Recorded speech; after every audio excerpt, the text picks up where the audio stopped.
الرحيم الحمد لله رب العالمين الذي جعلنا من أمة محمد صلى الله عليه وسلم اللهم صل وسلم وبارك عليه. النبي موسى رضي الله عنه أن رسول الله صلى الله عليه وسلم قال: من سل البردين دخل الجنة. البردان الصبح والعصر.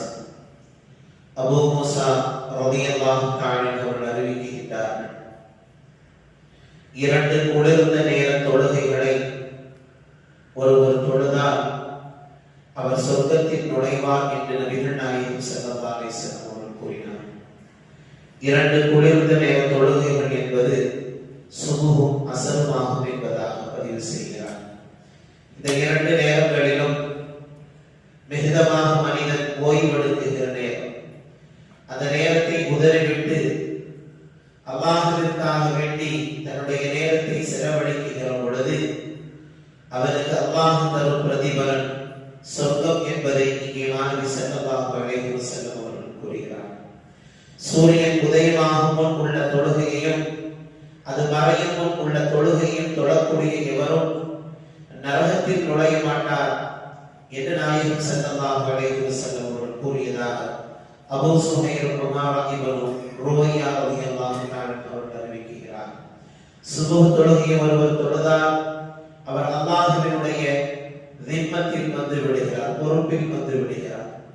ஆதமின் மகனை கவனம் கொள்வாயாக, அல்லாஹ்வினுடைய பொறுப்பில் உள்ளவருக்கு ஏதேனும் நீ இடையூறு செய்து அதனால் உம்மை அல்லாஹ் தண்டித்து விட வேண்டாம் என்பதாக நபிகள் நாயகம் ஸல்லல்லாஹு அலைஹி வஸல்லம் அவர்கள் தொழுகையாலேயே மிக முக்கியமாக சுபஹ் தொழுகையை தொழுதவருக்கு இடையூறு எதுவும் அழிக்க வேண்டாம் என்று பிறருக்கு உபதேசமாக பதிவு செய்கிறார்கள். காரணம், சுபஹ் தொழுகையை தொழுதவர் அல்லாஹ்வினுடைய பாதுகாப்பில் இருக்கிறார் என்பதால்.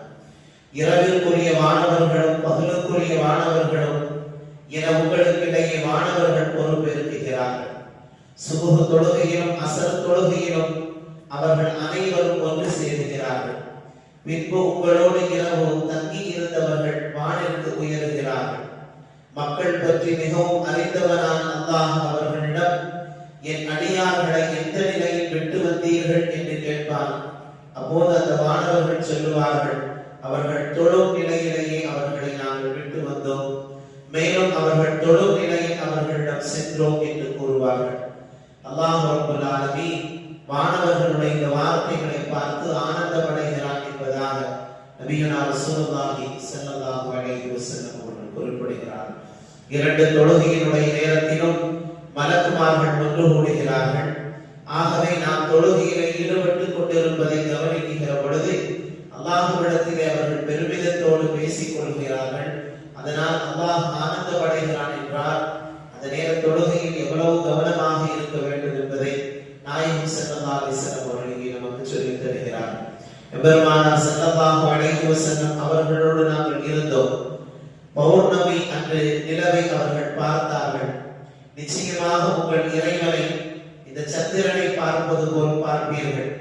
அவனை பார்க்கும் விஷயத்தில் உங்களுக்கு எந்த இடையூறும் இருக்காது. சூரியன் உதயமாகும் முன் உள்ள சுபஹ் தொழுகையையும் அது மறையும் முன் உள்ள அஸர் தொழுகையும் நீங்கள் தொழுது கொண்டு வாருங்கள், அதை பேணிக் கொள்ளுங்கள்.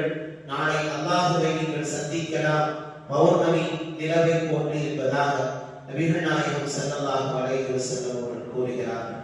அஸர் தொழுகையை ஒருவர் விட்டுவிட்டால் அவரின் நல்ல அமல்கள் வீணாகிவிடும் என்றும் நாயகம் ஸல்லல்லாஹு அலைஹி வஸல்லம் அவர்கள் எச்சரிக்கையும் செய்கிறார்கள்.